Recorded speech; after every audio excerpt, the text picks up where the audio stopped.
There was one thing I did, because I can't talk about the song Come Town.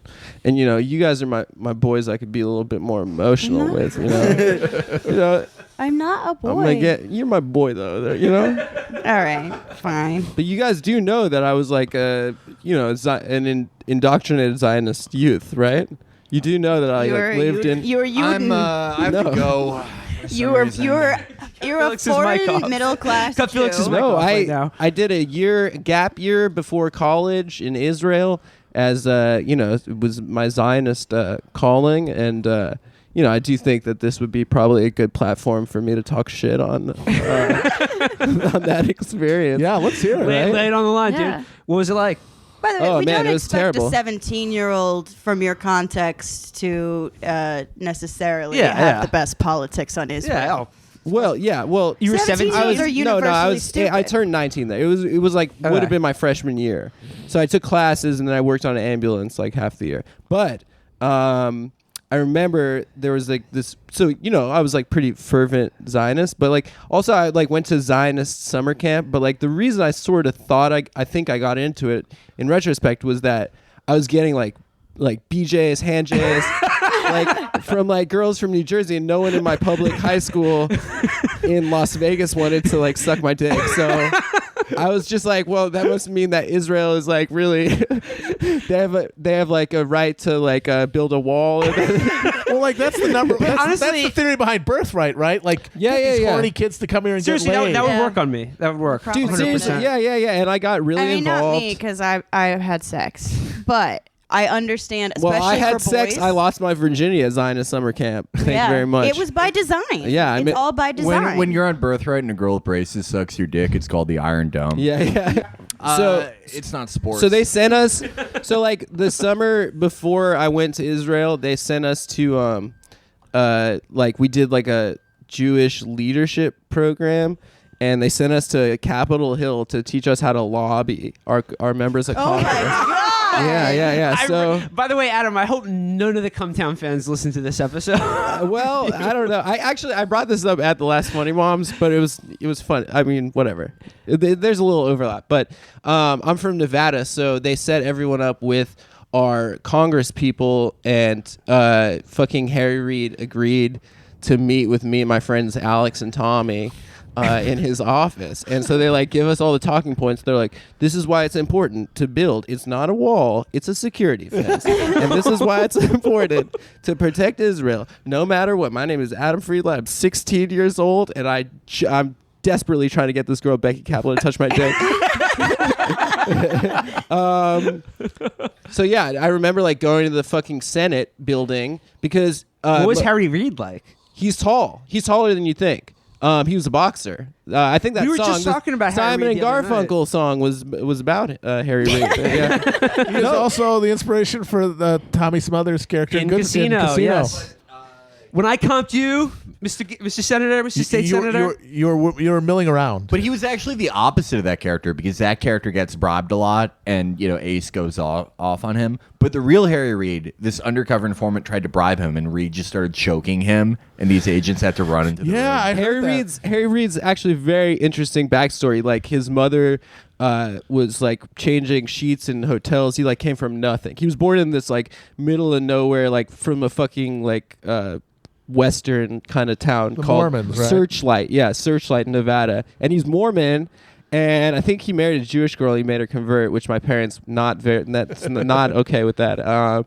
But and her entire bloodline. Yeah. But I met with him in his office. Sidebar: Warren Zevon, the only other half Jew, half Mormon. No, that's not true. Superior I'm about to drop some fucking knowledge on you guys. Roseanne Barr. Half Jew, half that's Mormon. right. Yeah. It's the And I joining think of two incredibly powerful bloodlines. I think Chelsea Handler too She's really is also half Jew, half Mormon. Maybe I'm wrong. Someone look that up. I mean, Mormons are like... Roseanne's and like Larry a King's weird, wife like- is Mormon. Yeah. Roseanne's like a weird like Eurasian Jew too, because I remember like looking up. Yeah. Belarusian. Yeah. That was it. I'm a quarter Belarusian, 3/4 Lithuanian. All right, that doesn't matter. That You reminds wear me. a well. Who I else just is- remember You I know was- who else is half Mormon, half Jew? Belladonna. Oh yeah, the porn star. Yeah. Is that Way true? more than I would expect. I To slightly redirect to Adam's teenage horniness, I do want to come back around to your teenage Zionism as a result of being horny, and how it totally paid off in getting beaches and hand jobs. It did pay off, but then I lost it. So how did you lose it then? Okay, you just started getting laid regularly, and you're like the novelty of that went away, and you were like, holy shit, this is objectifyingly terrifying. There were 2 moments. One was at the end of my year in Israel. They had a campus activism seminar. Right, and there was this British guy who made Aliyah, who was like one of the leaders of the program. It was Sam Chris. Sort of.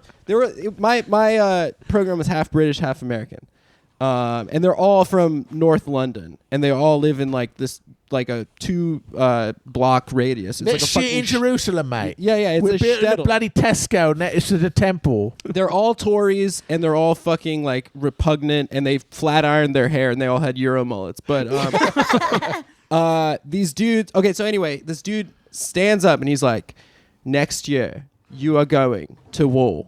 You are going to the United States, Canadian, and British college campus. On these college campuses, there is a war between Israel and Palestine that you are going to have to undertake. All right, let's get some ideas. How are we going to make people like Israel?" Okay, all right, shoot. Here's one idea. All right, when it's Sukkot, you have you sit in the quad of your college and you make a sukkah and you smoke hookah. You do hookah in the sukkah. And when people ask you what's going on, you say, "Well, in Israel, it's cool that people smoke hookah."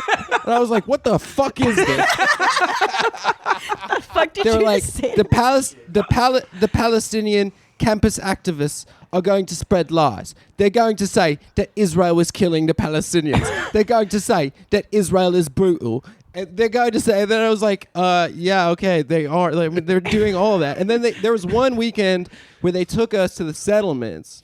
And that was when I really lost it. Talk about insular, weird religious communities. Yeah. So we went to the settlements, and they were like, you're just there, and it's like all tract housing. It's like, it looks like Vegas. It looks like where I grew up. It's all like fucking like cookie cutter, like, it looks like fucking Arrested Development, like it's like tract model homes. Yeah. And they're like, yeah, just look down the road. That's like a Palestinian village. And they're like, yeah, we got to protect ourselves. And they had like fucking guards, and they're all fucking like religious psychopaths. And I went there right after the disengagement from Gaza, and they had to, the settlers in Gaza. There was like maybe there's so much fewer settlers in Gaza than there are on the West Bank. That was like the first step of Sharon getting woke and being like, well, I'm gonna make everyone leave Gaza, and then next step, I'm gonna make everyone leave the West Bank. But then he had a fucking stroke. But the butcher of Sabra and Shatila, by the way. But yeah, and I remember I was in the settlements, and I was like, I feel like I'm in a fucking stolen car right now. And then all of a sudden they were like, you need to get inside. We need to get inside. And we're like, what's going on? And they made us go inside this like fucking rec center they had. And they were like, there's a riot in the village, like the Palestinian village, like right down the road. And we think there's a terrorist loose. And like we were all like hiding in this fucking rec center. And I remember there's like this like guard they had with us, and he had a fucking gun. And I was like, what the fuck am I doing here right now? I'm fucking 19 years old. Why did my parents agree to do this? I paid for a blowjob from a Russian sex worker that was fucking sex trafficked here with my fucking meal stipend money. And then forgot the envelope of meal stipend for the month in this strip club, and had to starve for a month where I ate a shawarma every day at 5 p.m. to survive. That's what I did. Anyway, how was the beach though? It was a condom blowjob from a woman that was had braces and fake breasts. And I remember this was the first time I felt fake boobs. And I was like, this is terrible. These are the hardest. At 19 years old, you were picky. I just remember feeling them. I'm like, this is horrible. And I know that my dad, when we're in like supermarkets and stuff or restaurants, he'll like look at a woman with fake breasts and be like, "That's nice," and I'm like, "Well, you've just never felt them. You've never felt them before." Yeah, it was just like wholly inappropriate that I was sent there for a year, and then I left, and then I went to college, and then I studied Middle Eastern politics, and then they told us about all the shit that we weren't told about, like the Tochni Dal and the ethnic cleansing and during the 1948 war, and it's just like, okay, I was on a fucking propaganda trip, and yeah, so that's, I mean, I went to college in D.C. because I was like really into politics in high school, and then like within a week of being there, I was just like, you know how when you get to college, there's always that first guy that's like running for something. It's like the representative for your floor. There's like someone, the RA or something. Yeah, well, like the first, he's like, yeah, I'm gonna make this semester the best semester ever. Like, my name is Tim, and I'm running for floor representative for the 7th floor. We're gonna fucking kill it this year. And I'm just like, what the fuck are you running for? And it's always those guys that are the ones that like get internships on the Hill and then go into politics, and they're always the worst fucking people in the world. So I fucking lost Zionism, from going to Israel. I love those grotesque like British Tories who tried to give you like their patent speech about going to college, and you surrendered immediately. Well, I did some like spy work for the Palestinian campus activists. Like I sat in on Hillel. Double agent. I sat in on Hillel meetings. And like told them, and then I told the Palestinian kids about like what their plans were to like protest like anti-Israel speakers and stuff. I was like fucking James Bond, dude. Triple parentheses 7. Yeah. But of course, the real question is, did that get you laid? No, I didn't really get laid. I mean, I got laid okay. Like, I had girlfriends, but then I kind of mostly got laid in the last, like, 2.5, 3 years of my life after I moved here. And it was, like, weird. I mean, I have, like, I talk about this in stand-up, but, like, there are enough girls in New York that have seen, like, Annie Hall that think it's, like, acceptable to have sex with a disgusting, spindly, Rumpelstiltskin-like Jewish creature. And so then like I moved here, and then I was like, girls were having sex with me finally, and it was, I just can't live anywhere else. I have to live here for the rest of my life. I'm fucked because I don't know. But yeah. So I got like blowjobs in Zionist indoctrination camps.